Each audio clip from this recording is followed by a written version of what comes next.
The 2024 NFL Draft is in the books, and the Bengals added 10 players. It's time to grade every single one and give them an overall grade right now on Cincinnati Bengals Talk.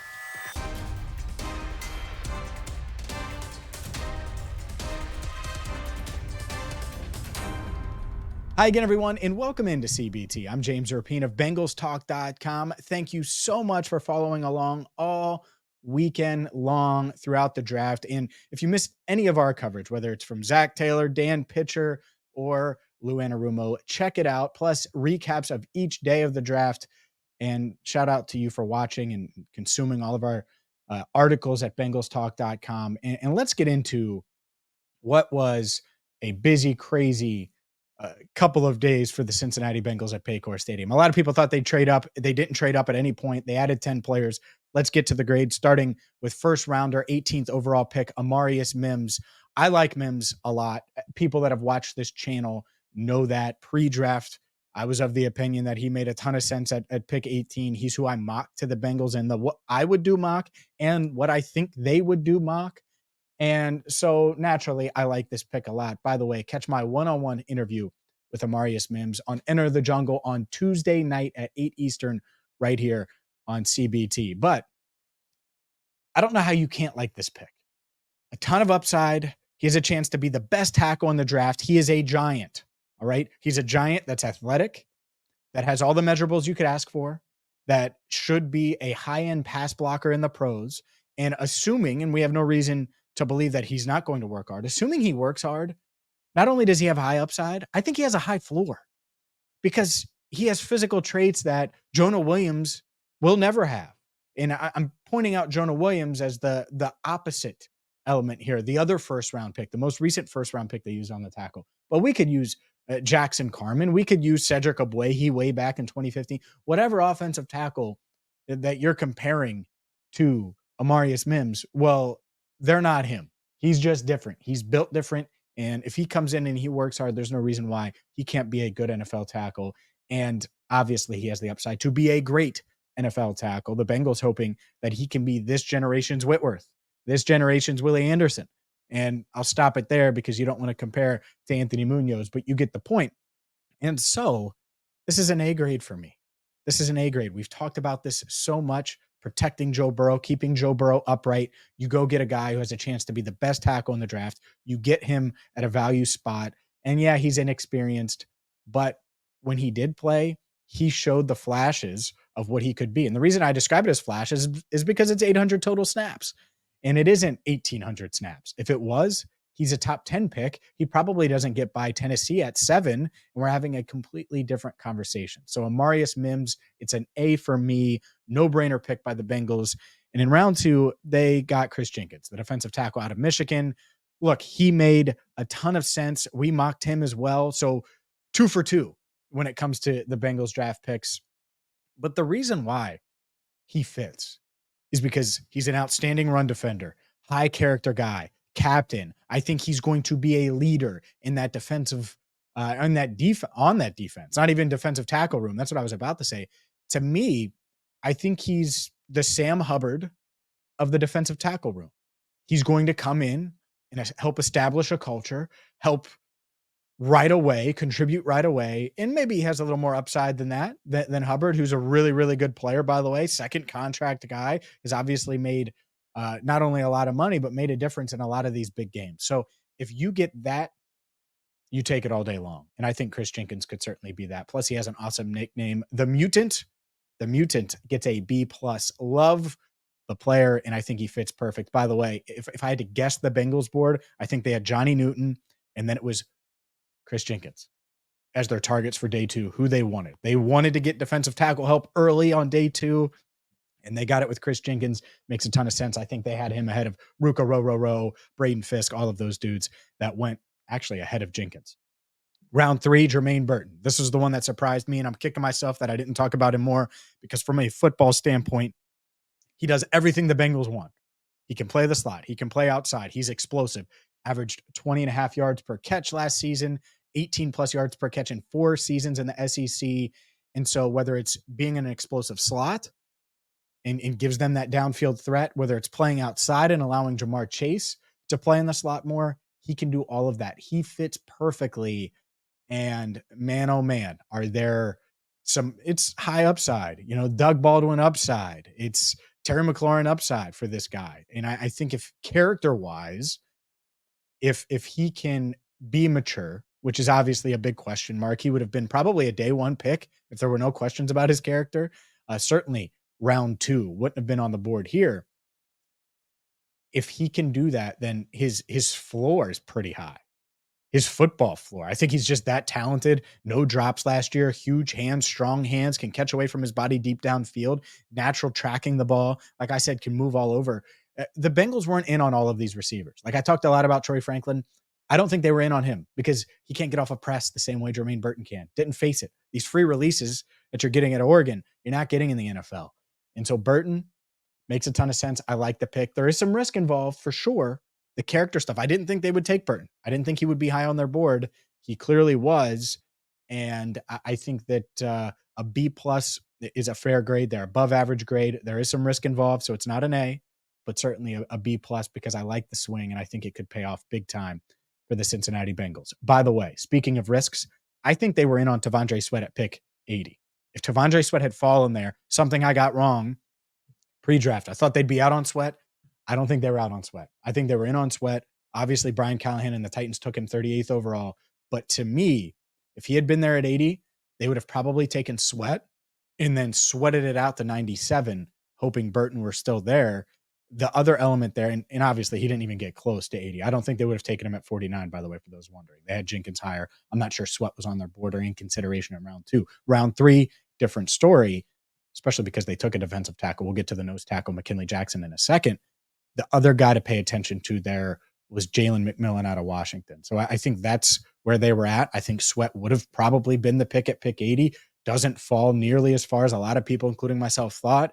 And so there you go. They go with Burton, and then they get McKinnley Jackson in at the end of the 3rd round, pick 97 overall. And there's risk involved here just because he's not the standout nose tackle that a guy like T'Vondre Sweat was.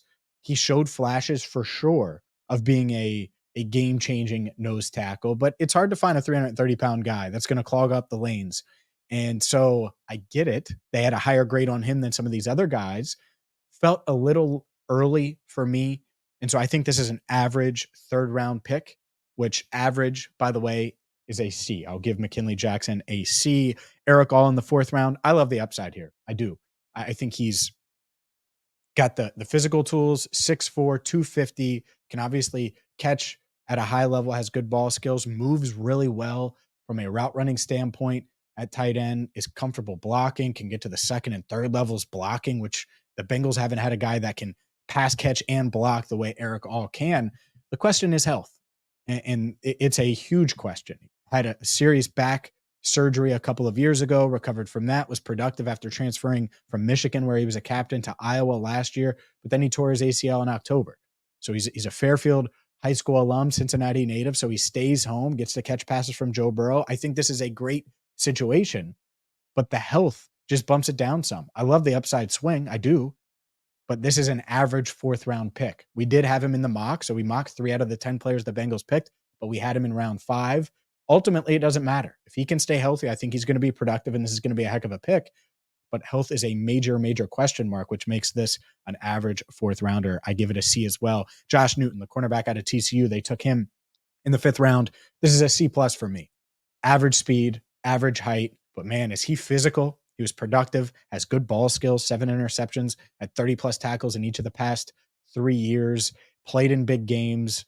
And so can he be a part of that secondary? Absolutely, I think he can. He'll play outside, can play inside, and gives them some extra depth. So we'll see, but I have a pretty good feeling about Josh Newton and him being a part of the secondary and him being a part of the physical AFC North. And so this is a slightly above average 5th-round pick, C+ for Josh Newton. 6th round, this was the curveball. I think the 2nd tight end. Not a lot of people had that, Tanner McLachlan, and this was something that the Bengals viewed at as straight value. And they really like the fact that he's so fluid as a pass catcher. He has good ball skills. He's comfortable making a difference in the passing game. Is the Arizona's all-time leader for receiving yards for a tight end. And I get it. I see the fit. But on the other side, he's a 25-year-old tight end, turned 25 last month. He's someone that isn't a great or isn't a great blocker in general as a tight end. And so he's going to need to get stronger. But I get the fit. To me, this is an average 6th-round pick. Someone that may make the roster, especially if Erick All isn't fully recovered from the ACL. But there's clear holes in his game. Age is certainly a factor as well. He's one of the older prospects in the draft. This is a solid C, average pick there. And the reason I keep saying average, I'm trying to hammer home how the grading scale is. Average, above average, below average, outstanding. You get the point. Andrew Fox Miller, the former teacher, will certainly grade me maybe on my grades. Anyways, 6th round, Cedric Johnson out of Ole Miss, B+. I love this pick. You get an athletic, young, 21 years old, athletic defensive end that to me can come in, maybe not this year, but next year and be a rotational piece. Be someone that could be disruptive. Be someone that if you lose Joseph Osai in free agency and he's in the last year of his deal, can play behind Trey Hendrickson, can play behind Myles Murphy, and be that disruptor. So you want some defensive end depth.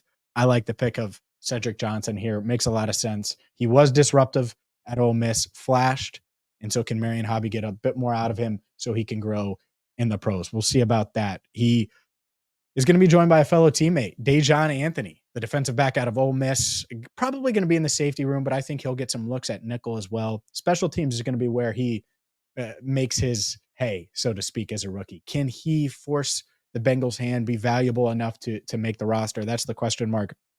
Overall, his story is a fun one. Wasn't recruited at all, had no scholarship offers out of high school, started in D2 and worked his way up to Ole Miss, was a big part of their defense and had a top 30 visit with the Bengals. He's one of 6 players. The first 5 draft picks all had top 30 visits this year.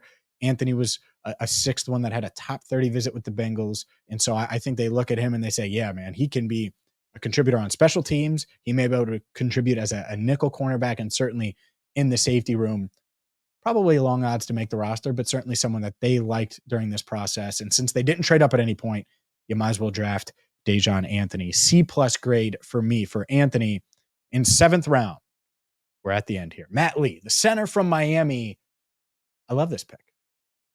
Athletic interior offensive lineman that can compete to be Ted Karras's backup. Love this pick. I expected him to go around where Tanner McLachlan went. 6th round. He spent multiple years at UCF, then transferred to Miami last year and is a really good pass protector, is athletic, moves well, and that's what you want. So I think he's got a real shot here. He's not the heaviest guy in the world. That's fine. He's athletic. The Bengals added 2 athletic offensive linemen in this draft with Amarius Mims and Matt Lee. Lee, just over 300 pounds, ran just over a 5-flat 40-yard dash, and that just shows his athleticism. Moves well, good feet. I love this pick. It's an A for me.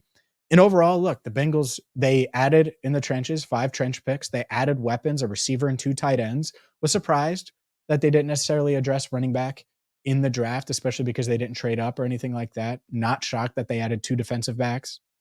And so ultimately, I think it balances it out where you clearly see the big swings with Amarius Mims, Jermaine Burton, Erick All.